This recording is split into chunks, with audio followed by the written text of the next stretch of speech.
उमरकोट में नए मुकर्रर थियल डिप्टी कमिश्नर चार्ज संभालण बाद हंगामी गॾिजाणी कोठाए वरिती।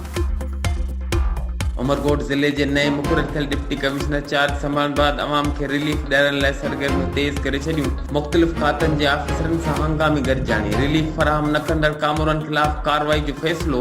अवामी मसइलनि ते तवजो न ॾींदड़ कामोरनि में थरथलो मतल। तफ़सीलात मुताबिक़ उमरकोट ज़िले में नए मुकर्रर थियल डिप्टी कमिश्नर ताहिर मेमन पंहिंजे उहिदे जी चार्ज संभालण बाद मुख़्तलिफ़ खातनि जे आफ़िसरनि खां दरबार हाल में गॾिजाणी कई, जंहिंमें रेवेन्यू, सिहत, म्यूनिसिपल, तालीम, ज़राअत, आबपाशी, बिल्डिंग एंड रोड समेत ॿियनि मुख़्तलिफ़ शोबन सां ताल्लुक़ रखंदड़ आफ़िसरनि शिरकत कई ऐं लाॻापियल अमलदारनि खे फ़ौरी तौर अवामी मसइलनि खे हल करण जूं हिदायतूं जारी कंदे ग़फ़लत कंदड़ कामोरनि ख़िलाफ़ कार्रवाई जो फ़ैसिलो कयो वियो।